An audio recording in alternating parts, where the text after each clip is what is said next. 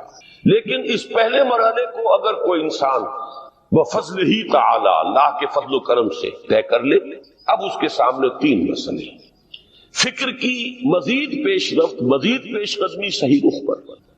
اس کے لیے ذکر اور فکر دونوں کا امتزاج لازمی. فقر قرآن اختلاط ذکر و فکر. الذین یذکرون اللہ قیاما وقعودا وعلی جنوبہم ویتفکرون فی خلق السماوات. دوسری شے عمل کا درست رہنا، نہ افراط و تفریط ہو، عدم توازن ہو، نہ انسان نفس سے مغلوب ہو جائے، نہ انسان جذبات کی رو میں اندھا ہو جائے، نہ انسان ماحول سے مرعوب ہو کر متاثر ہو. صحیح رخ پر اس کا عمل. نمبر 3، روحانی ترقی، جو اصل حاصل ہے، جو اصل مقصود ہے. نمبر 2 چیز کے لیے تعلق مع اللہ ضروری، نمبر 3 کے لیے تقرب الی اللہ. اب غور کیجئے، ان تینوں چیزوں کا بڑا گہرا تعلق ہے نماز کے ساتھ. ان تینوں کے لیے ستون کی حیثیت نماز کو. لہذا ایمان کے بعد یا معرفت رب کے بعد حکمت دین کا اہم ترین مسئلہ نماز، صلاۃ. اس لیے کہ ایک طرف یہ انسان کو اللہ کے ساتھ ایک گہرے تعلق کا ذریعہ فراہم کرتی ہے. اپنے تمام مصروفیات میں سے، ان مشغولیتوں میں جن میں گم ہونے کا خدشہ ہوتا ہے، نکلو. 24 گھنٹے کے معمولات میں سے کم 5 مرتبہ تو لازماً نکلو اور اپنے آپ کو ذرا، اپنے حواس کو بھی، اپنی باطنی کیفیات کو بھی ذرا تازہ کرو.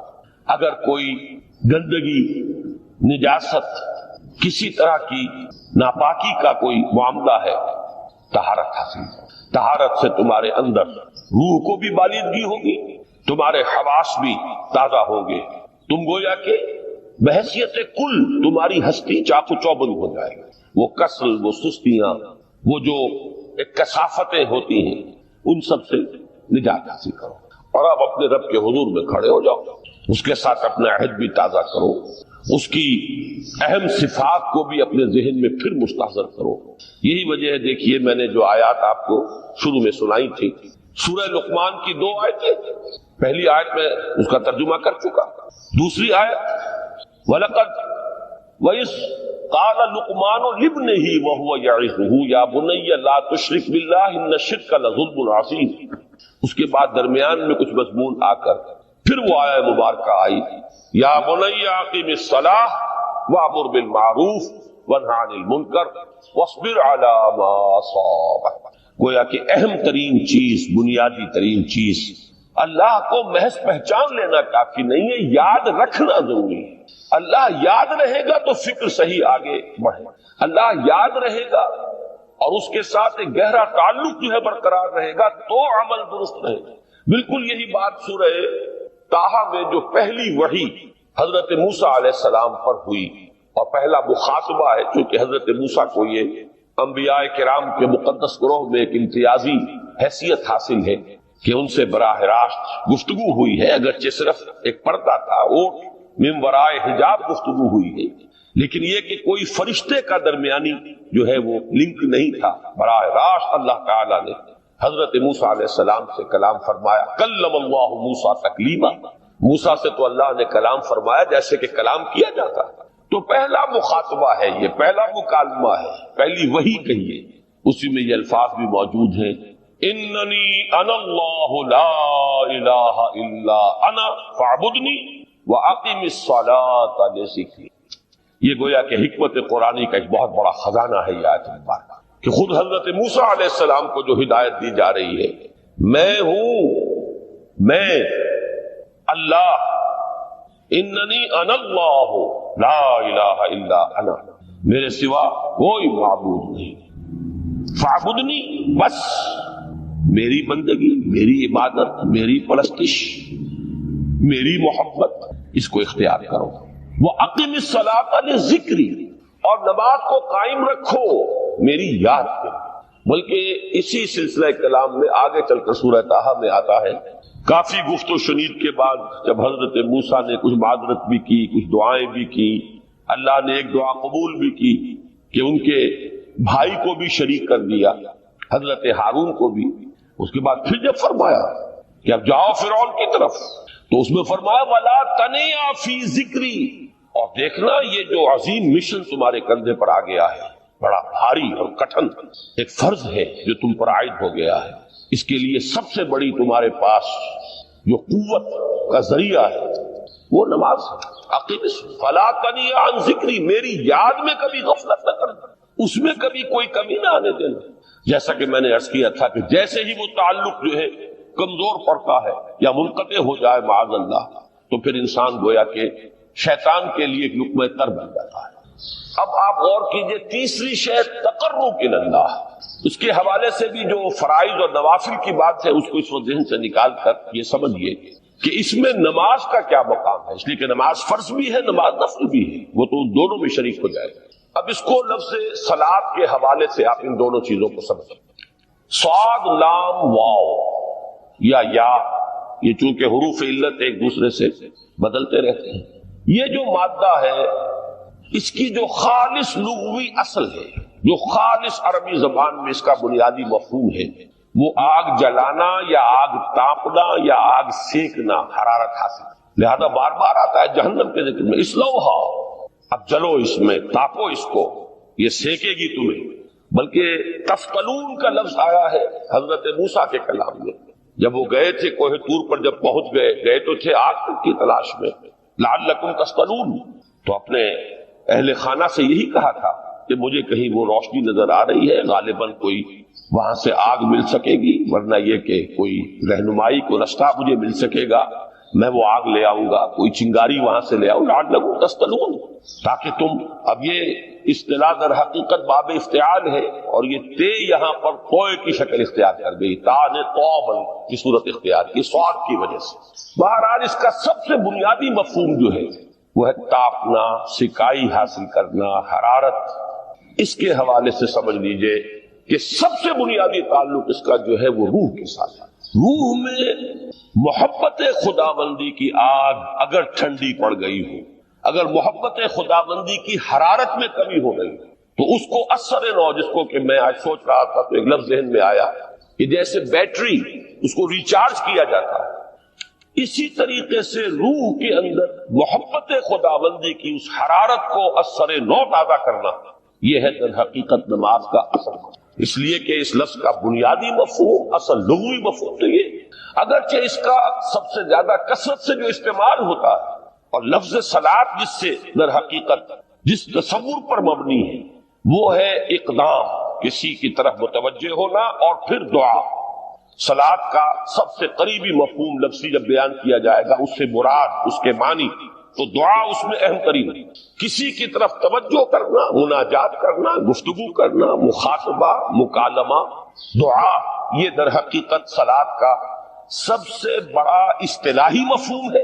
لیکن جو اس کا مادہ ہے، صاد لام واو یا صاد لام یا، اس کا اصل مفہوم جو ہے وہ تاپنا، حرارت حاصل کرنا۔ تو ان دونوں کے حوالے سے عرض کر رہا ہوں، وہ تاپنا اور حرارت حاصل کرنا وہ ہے روح کے اعتبار سے۔ وہ جو کہا اقبال نے کہ مجھے عشق کی آگ اندھیر ہے، مسلمان نہیں راہ کا ڈھیر، یہ عشق کی آگ جب بجھ جاتی ہے، در حقیقت یہی تو انسان کی روحانی موت ہے۔ جب یہ نہ رہے تو چاہے منطق میں بہت انسان ماہر ہو، مجھے اقبال کا ایک شعر یاد آیا، تقابل کرتے ہوئے ایک انسان محکوم اور ایک انسان حر، آزاد انسان، ان کی نفسیات میں جو بنیادی فرق علامہ اقبال نے مختلف مواقع پر بیان کیے ہیں۔ محکوم ہے بیگانہ اخلاص و مروت، ہر چند کے منطق کی دلیلوں میں ہے چالاک، تو منطق کی دلیلوں میں انسان چالاک ہو جائے اور وہ لغت ہائے حجازی کا وہ ایک خزانہ بن جائے، اسے تمام الفاظ کے معنی یاد ہو، وہ بڑے مسائل فقہ کے اسے ازبر ہو، جزیات بے انتہا جزیات جو ہے وہ مستحضر ہو، فلسفے کے بڑے بڑے مسئلے اس نے حل کر لیے ہیں، لیکن اگر روح میں وہ اللہ کی محبت کی آگ نہیں ہے، وہ تپش نہیں ہے، مجھے عشق کی آگ اندھیر ہے، مسلمان نہیں راہ کا ڈھیر۔ اسی کے حوالے سے آج مجھے یاد آیا تھا کہ وہ جو بڑی سادہ سی ایک نظم ہے، اللہ تعالیٰ سے دعا، یا رب دل مسلم کو وہ زندہ تمنا دے، اس میں بھی جو الفاظ آئے ہیں، جو روح کو گرما دے اور قلب کو تڑپا، یہ ہے اصل جو مقصود ہے نماز کی۔ اور یہی وہ چیز ہے جیسا کہ میں نے عرض کیا تھا کہ نگاہوں سے اوجھل، یہ پہلو سامنے ہے ہی نہیں، دوسرا پہلو سامنے ہے اور وہ بھی میرے نزدیک بہت اہم ہے، بہت بنیادی ہے، اس میں کوئی شک نہیں، لیکن یہ ہے بلند ترین منزل کہ تقرب الی اللہ، اس کے لیے در حقیقت یہ کس لیے درکار ہے؟ روح کے اندر عشق کی حرارت اور گرمی تازہ ہوتا ہے۔ بسا اوقات یہ اندر دب جاتی ہے، جیسے انگارہ ہوتا ہے آگ کا، اس کے اوپر خاک اور راکھ آ جاتی ہے، اندر کچھ ہوتی ہے، آگ دبی ہوئی سمجھ، آگ بجھی ہوئی نہ جان، اس دبی ہوئی آگ کو پھر ایک شعلہ بنانا، پھر اس کے اندر ایک حیات تازہ پیدا کرنا، یہ ہے نماز کا اہم ترین اور بلند ترین مقصد۔ لیکن اس کے ساتھ ہی اس نماز میں ذکر ہونا، اس کا یہ ذکر ہے، اور ذکر کی جب میں فہرست بیان کیا کرتا ہوں بہت سے حضرات کے سامنے ہوگا کہ ذکر کا در حقیقت مفہوم ہے استحضار اللہ فی القلب۔ ہمارے ہاں غلطی سے جو ذرائع ذکر ہے انہیں ذکر قرار دے دیا گیا ہے۔ نماز ذکر نہیں ہے، نماز ذکر کا ذریعہ ہے۔ اقیم الصلاۃ لذکری، نماز قائم کرو میرے ذکر کے لیے۔ یہ اللہ اللہ کہنا یا ادعیہ معصورہ جو حضور صلی اللہ علیہ وسلم کی مسنون دعائیں ہیں، انہیں اپنے تمام معمولات دنیاوی کے ساتھ ساتھ ان دعاؤں کو بھی انسان پڑھتا رہے، اللہ سے دعا کرتا رہے، یہ تمام ذرائع ذکر ہیں۔ سبحان اللہ الحمدللہ الحمدللہ، اس کا آپ ورد کیجئے، یہ بھی ذریعہ ذکر ہے۔ حقیقت میں ذکر ہے استحضار اللہ فی القلب، اللہ کو دل میں لے آنا، اللہ کو دل میں حاضر کر لینا اصل میں تو ترجمہ ہوگا، لیکن حاضر جاننا یہ کیفیت جو ہے انسان کو حاصل ہوگا۔ اب اس کے حوالے سے ذرا بات سمجھیے کہ ایک تو میں عرض کر چکا ہوں مجسم ذکر تو قرآن ہے، لہذا ذکر کی فہرست جب آپ کریں گے ذرائع ذکر تو ان میں سب سے پہلے قرآن ہے، اس لیے کہ وہ ہماری حکمت کے پہلے مسئلے کو حل کر رہا ہے، بنیادی مسئلہ، اہم ترین مسئلہ۔ دوسرے نمبر پر ذکر جو ہے، اب اس کے لیے کچھ اصطلاحات جو میرے مختلف دروس میں شاید آپ کے سامنے بعد میں آئیں یا پہلی آ چکی ہوں، ان کے حوالے سے میری بات سمجھ۔ ایک ذکر غیابی ہے، تھرڈ پرسن میں، صیغہ غائب میں اللہ کی یاد کرنا، اللہ اکبر اللہ اکبر اللہ اکبر۔ ابھی اللہ اکبر جو ہے یہ جملہ اسمیہ خبریہ ہے، ایک حقیقت کی تکرار آپ کر رہے ہیں، اللہ سب سے بڑا ہے، اللہ سب سے بڑا ہے، سبحان اللہ سبحان اللہ سبحان اللہ۔ یہ در حقیقت ذکر غیابی ہے کہ آپ اس میں مخاطب نہیں ہے اللہ سے، ایک ذکر خطابی کہیں یا ذکر حضوری کہیں جس میں مکالمہ ہوتا ہے، جس میں گفتگو ہوتی ہے۔ تو نماز در حقیقت ذکر حضوری اور ذکر خطابی کی بلند ترین شکل، اس لیے میں نے عرض کیا تھا کہ نماز کے لفظ یا صلاۃ کے لفظ یہ اصطلاحی معنی جو اکثر و بیشتر کیے جاتے ہیں وہ ہے دعا، اور دعا میں ہوتا کیا ہے؟ مکالمہ ہے، مخاطب ہے، اللہ ہے میرے رب ہے پروردگار۔ پھر یہ کہ اس میں اقدام اور کسی کی طرف متوجہ ہونا، یہی وجہ ہے کہ افتتاح صلاۃ نماز کو شروع کرنے کے لیے ایک تو وہ الفاظ جو قرآن مجید میں آئے ہیں، انی وجہت وجہی للذی فطر السماوات والارض حنیفا وما انا من المشرکین، یہ ہے توجہ کا ارتکاز، بشرطے کہ یہ صرف الفاظ ہی نہ نکل رہے ہوں، واقعتاً یہ تعبیر ہو اس وقت کی انسان کی نفسیاتی کیفیت کی، کہ شعوری طور پر وہ فیصلہ کرتا ہے کہ اب میں منقطع ہو رہا ہوں، ہر چہار طرف سے اپنی توجہ کو ہٹا کر، ہر مسئلے سے اپنے آپ کو خالی ذہن کر کے، یعنی ظاہری اور باطنی دونوں اعتبار سے میں اپنی توجہ کا ارتکاز کر رہا ہوں اس ذات کی طرف جس نے آسمانوں اور زمین کو پیدا کیا، اور بالکل یکسو ہو کر رہا ہوں۔ انی وجہت وجہی للذی فطر السماوات والارض حنیفا وما انا من المشرکین۔ اور دوسری وہ جو دعا جس سے ہم افتتاح کرتے ہیں اپنی نماز کا، دیکھیں اس میں خطاب کا کس قدر اہتمام، وہاں سبحان اللہ نہیں ہے، سبحانک اللہم، پاک ہے تو اے رب ہمارے، وبحمدک وتبارک اسمک وتعالی جدک۔ آپ غور کر رہے ہیں، یہ ہے تخاطب، براہ راست مخاطب ہونا۔ تو سب سے پہلی بات تو یہ ہوئی کہ ذکر کی ایک شکل ہے ذکر غیابی، دوسری ذکر حضوری، اور ذکر حضوری یا ذکر خطابی کی بلند ترین منزل، بلند ترین اس کا ذریعہ نماز۔ اس کو ایک پہلو سے اور سمجھ لیجیے، سورہ فاتحہ جب پھر ہم پڑھتے ہیں جسے الصلاۃ کہا گیا ہے، جو لب لباب ہے، خلاصہ ہے، اس میں پھر تدریجاً غیاب سے حضور کی طرف پیش قدمی ہوتی ہے۔ الحمدللہ رب العالمین الرحمن الرحیم مالک یوم الدین، یہ ذکر غیابی ہے، اس میں ابھی خطاب نہیں آیا، یہ وہی جملہ اسمیہ ہے، کل تعریف اس اللہ کے لیے ہے جو تمام جہانوں کا پروردگار ہے، مالک ہے، جو رحمان ہے، رحیم ہے، جزا و سزا کے دن کا مختار و مالک ہے۔ اب یہ غیاب سے حضور کی طرف، ایاک نعبد و ایاک نستعین اہدنا الصراط المستقیم، یہ ہے وہ۔ اب پہلے ایک معاہدہ ہے، ایک اقرار ہے، اعتراف ہے، وعدہ ہے، اور پھر دعا ہے، استدعاء کہ حضور نے فرمایا، یقول اللہ تعالی، اللہ یہ فرماتا ہے، اسی لیے اس کو حدیث قدسی کہیں گے، قسمت الصلاۃ بینی و بین عبدی نصفین، میں نے نماز کو اپنے اور اپنے بندے کے مابین آدھا آدھا تقسیم کر دیا۔ اب یہاں تک تو جملہ ہے اللہ کا، یہ ہے حدیث قدسی۔ اب آگے جو ہے نریشن اس کی جو ہے حضور صلی اللہ علیہ وسلم کی جانب سے ہے، یعنی خبر دے رہے ہیں اللہ کی طرف سے ہی۔ ویسے تو تمام احادیث ہی گویا کہ ہم سمجھتے ہیں انسپائرڈ تو اللہ کی طرف سے ہی، لیکن یہ کہ جہاں صراحت ہو کہ اللہ کہتا ہے وہ حدیث قدسی ہے۔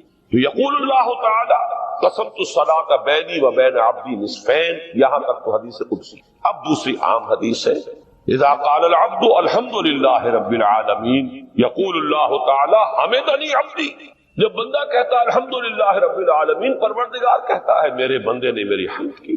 جب بندہ کہتا ہے الرحمن الرحیم، پروردگار فرماتا ہے ثنا علی عبدی، میرے بندے نے میری ثنا کی، بڑی تعریف کی۔ جب بندہ کہتا ہے مالک یوم الدین، اللہ فرماتا ہے مجدنی عبدی، میرے بندے نے میری بڑی بزرگی بیان کی ہے، تمجید کی ہے۔ پھر جب بندہ کہتا ہے ایاک نعبد و ایاک نستعین، اللہ فرماتا ہے ھذا ما بینی و بین عبدی ولعبدی ما سأل، یہ ہے میرے اور میرے بندے کے درمیان۔ یہ تو معاہدہ ہے نا، معاہدے میں تو دو فریق جکڑے جاتے ہیں، بند جاتے ہیں، یہ میرے اور میرے بندے کے درمیان ہے، اور میرے بندے نے جو طلب کیا میں نے دیا، اس لیے کہ اس میں طلب بھی تو ہے، ایاک نستعین، تیری مدد چاہتے ہیں، یہ طلب ہے، اسی کی شرح ہے جو اب آخری 3 آیتیں ہیں۔ پروردگار ہم تیری مدد چاہتے ہیں، پروردگار ہم تیری ہی بندگی کرتے ہیں اور کریں گے، اور تیری ہی مدد چاہتے ہیں، چاہیں گے۔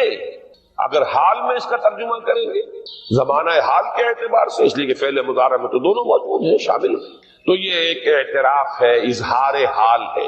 اللہ کرے کہ وہ واقعتاً صحیح اظہار حال ہو، ہم واقعی اللہ کی بندگی کرتے ہوئے یہ کہیں کہ ایاک نعبد، ورنہ اگر ہماری اصل صورتحال سے وہ مطابقت نہ رکھتا ہو تو پھر تو ایک طرح کا جھوٹ ہو جائے گا، غلط بیانی ہو جائے گا۔ ایاک نعبد، تیری ہی بندگی کرتے ہیں اور مستقبل میں کیجئے، کریں گے، یہ ہے عہد۔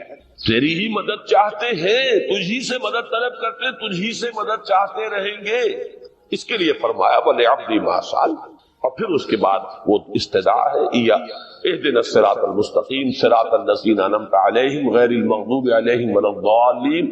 اس حدیث میں اس کو ایک ہی جملے کو لیا گیا ہے، ایک ہی جملے کی حیثیت سے۔ جب بندہ یہ کہتا ہے تو اللہ فرماتا ہے ھذا لعبدی ولعبدی ما سأل، یہ خالص میرے بندے کے لیے ہے۔ اس بندے نے ایک درخواست پیش کی ہے، اب میں نے گرانٹ کی وہ اپلیکیشن، وہ ریکویسٹ گرانٹڈ ہم نے دے دی، ولعبدی ما سأل۔ یہ ہے اس کی تاثیر کا عالم، بشرطے کے معاملہ وہ شعور کے ساتھ، بشرطے کے مطابقت ہو ظاہر اور باطن کی، بشرطے کے مطابقت ہو قول اور فعل کی۔ تو اس کا اتنا اونچا مقام ہے کہ ایک ایک جملہ ادھر ادا ہوا، ادھر اللہ کی طرف سے ریسپانس مل رہی ہے۔ افلاک سے آتا ہے نالوں کا جواب آخر، اٹھتے ہیں حجاب آخر، کرتے ہیں خطاب آخر، شجرۃ طیبۃ اصلها ثابت وفرعها فی السماء۔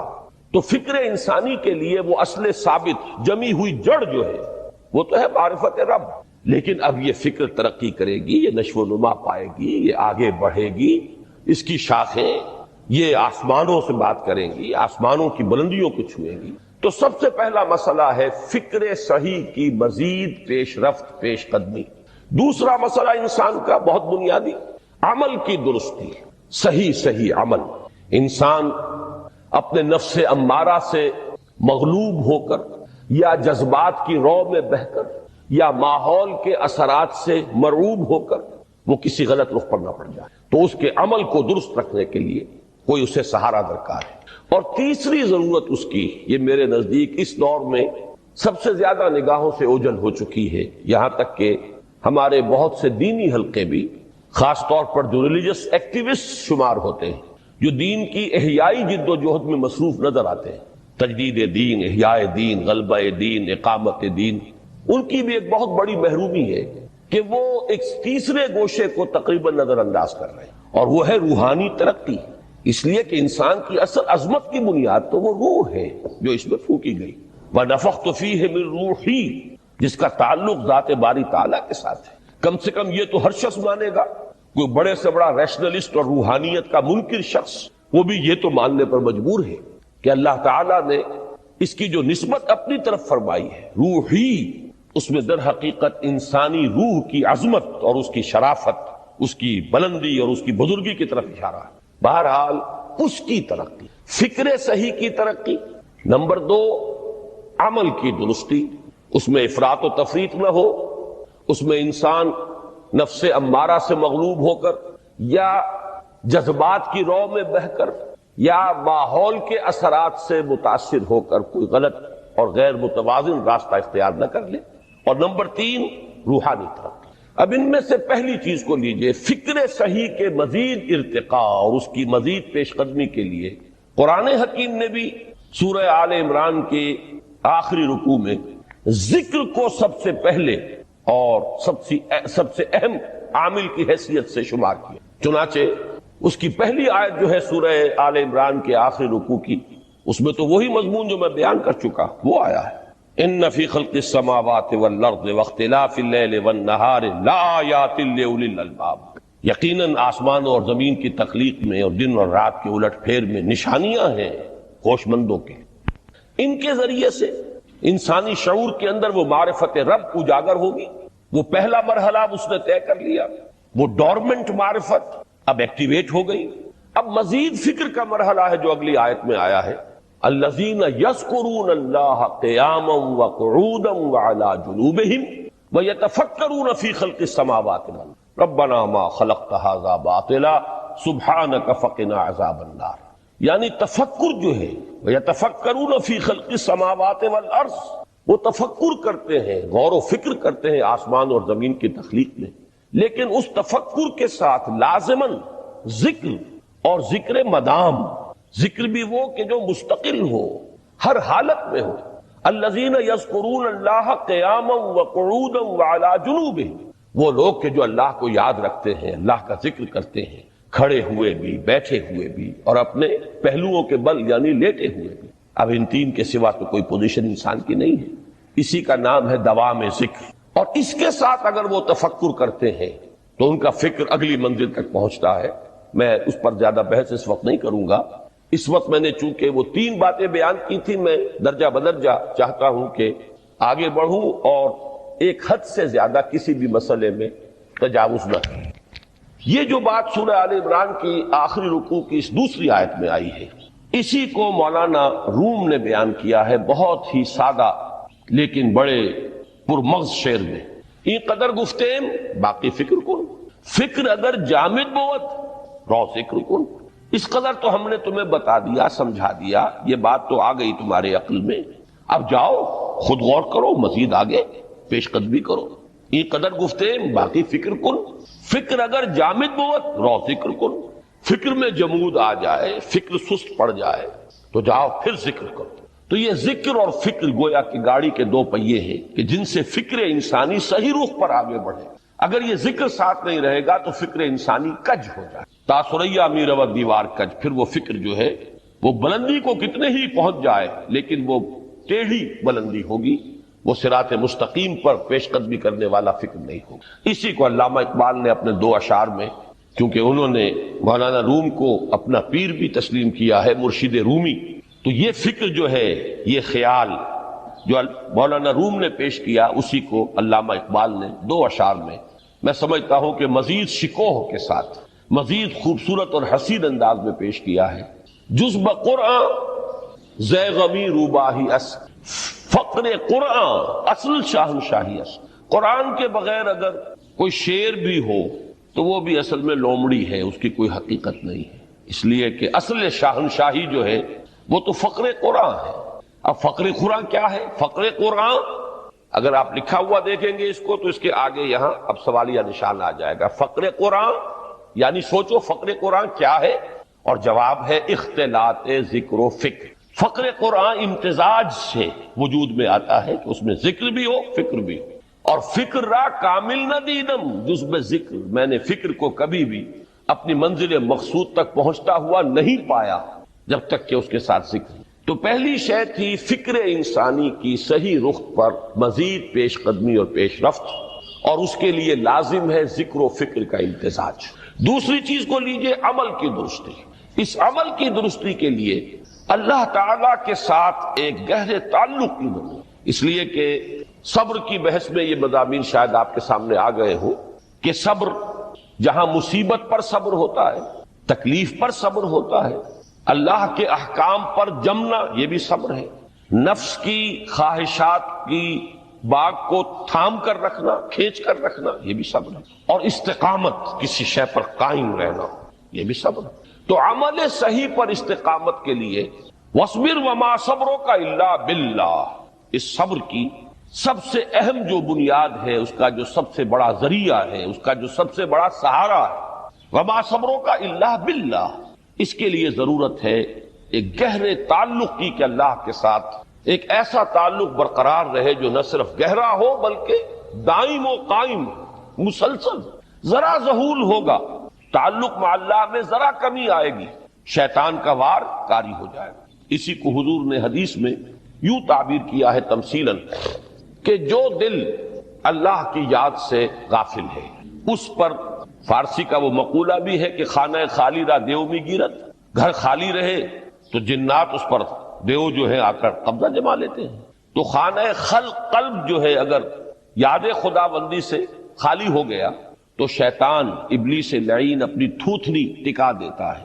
یہ لفظ آتا ہے سور کے منہ کے لیے تھوتنی، جس طرح اس کا نکلا ہوا سا منہ ہوتا ہے آگے، تو یہ لفظ استعمال کیا گیا کہ وہ اپنی تھوتنی انسان کے دل پر جما کر اور پھوکے مارنی شروع کر دے۔ تو شیطان کو موقع ہی تب ملتا ہے جب انسان کے تعلق مع اللہ کے اندر کمی ہو، وہ خانہ بالکل خالی ہو گیا ہو یا اتنا ضعیف ہو گیا ہو کہ کل عدم ہو جائے، گویا کہ نہیں۔ تیسری چیز کی طرف آئیے، روحانی ترقی۔ روحانی ترقی کے لیے میں ایک اصطلاح آپ کے سامنے لا رہا ہوں، اس سے مراد کیا ہے؟ روحانی ترقی کے لیے ہماری دینی اصطلاح ہے تقرب الی اللہ، اللہ سے قریب تر ہوتے چلے جانا۔ اس پر میرا ایک کتابچہ بھی ہے، تقرب الی اللہ کے دو مدارج، دو درجے، جو در حقیقت ایک حدیث نبوی علیہ الصلوۃ والسلام ہی پر مبنی ہے کہ حضور نے ایک درجہ قرار دیا ہے تقرب بالفرائض، فرائض کے ذریعے سے انسان اللہ کا قرب حاصل۔ ایک ہے تقرب بالنوافل، نوافل کے ذریعے سے اللہ کا قرب حاصل۔ ان میں کیا نسبت و تناسب ہے؟ اہمیت کے اعتبار سے کون بڑھ کر ہے؟ بلندی کے اعتبار سے کون بڑھ کر ہے؟ یہ تمام مسائل میں نے اپنی اس تقریر میں بیان کیے تھے جو اس کتابچے میں شائع ہوئی ہے۔ اس وقت میں اس کی تفصیل میں نہیں جا رہا، صرف یہ تذکرہ اس لیے کر رہا ہوں کہ جن کو بھی خواہش ہو جائے وہ اس کا مطالعہ کرے۔ ہماری اس وقت کی گفتگو سے وہ کتابچہ اس جگہ پر منسلک ہوگا۔ تو تقرب الی اللہ، یہ تقرب کوئی فزیکل فینومینن نہیں ہے، جسمانی یا مادی مسئلہ نہیں ہے۔ اللہ سے قرب یہ نہیں ہے کہ کوئی کروڑوں میل کا فاصلہ ہے، اب ہمیں کوئی رسی پر چڑھنا ہے اوپر بڑی محنت اور مشقت سے۔ فصل تو ہے ہی نہیں، فاصلہ ہے ہی نہیں، بعد ہے ہی نہیں۔ نحن اقرب الیہ من حبل الورید، ہم تو انسان سے اس کی شہرگ سے بھی زیادہ قریب۔ ہوا معکم اینما کنتم، وہ تو تمہارے ساتھ ہی ہوتا ہے جہاں کہیں بھی تم ہو، بس صرف یہ کہ تمہاری توجہ نہیں ہوتی، تم اور چیزوں میں مشغول و مصروف رہتے ہو، تم ہماری طرف دھیان ہی نہیں دیتے، تم ہماری طرف متوجہ ہی نہیں ہوتے۔ ہم تو مائل بے کرم ہے، کوئی سائل ہی نہیں، راہ دکھلائیں کسے رہنو منزل ہی نہیں۔ انسان جب متوجہ ہو جاتا ہے اور بڑھتا ہے، آگے پیش قدمی کرتا ہے روحانی اعتبار سے، تو یہ ہے در حقیقت تقرب الی اللہ، اور اسی کو ہم کہیں گے روحانی طرف۔ اب ان تین چیزوں کو اگر آپ نے ذہن میں جما لیا، پھر میری بات کی ترتیب اس کو ذہن میں قائم کیجئے۔ ہم چلے کہاں سے؟ کہ دین کے ساتھ اصل مناسبت فلسفے کی نہیں، حکمت کی۔ نمبر 2، حکمت قرآنی کا پہلا اور اہم ترین اور بنیادی مسئلہ معرفت رب کا حصول ہے۔ اس کا نتیجہ شکر خدا، اس کا ذریعہ آیات آفاقی، آیات انفسی، اور سب سے بڑھ کر آیات قرآنیہ جو الذکر ہے، جو تذکرہ ہے، جو ذکر ہے۔ لیکن اس پہلے مرحلے کو اگر کوئی انسان بفضل ہی تعالی، اللہ کے فضل و کرم سے طے کر لے، اب اس کے سامنے تین مسئلے، فکر کی مزید پیش رفت، مزید پیش قدمی صحیح رخ پر، اس کے لیے ذکر اور فکر دونوں کا امتزاج لازم۔ فقر قرآن اختلاط ذکر و فکر۔ الذین یذکرون اللہ قیاما وقعودا وعلی جنوبہم ویتفکرون فی خلق السماوات۔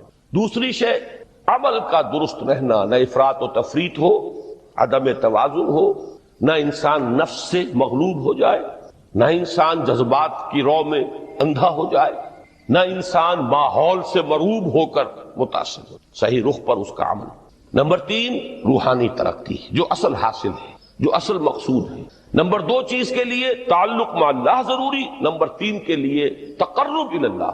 اب غور کیجئے، ان تینوں چیزوں کا بڑا گہرا تعلق ہے نماز کے ساتھ۔ ان تینوں کے لیے ستون کی حیثیت نماز کو، لہذا ایمان کے بعد یا معرفت رب کے بعد حکمت دین کا اہم ترین مسئلہ نماز صلاۃ، اس لیے کہ ایک طرف یہ انسان کو اللہ کے ساتھ ایک گہرے تعلق کا ذریعہ فراہم کرتا، اپنی تمام مصروفیات میں سے ان مشغولیتوں میں جن میں گم ہونے کا خدشہ ہوتا نکلو، 24 گھنٹے کے معمولات میں سے کم 5 مرتبہ تو لازماً نکلو، اور اپنے آپ کو ذرا، اپنے حواس کو بھی، اپنی باطنی کیفیات کو بھی ذرا تازہ کرو۔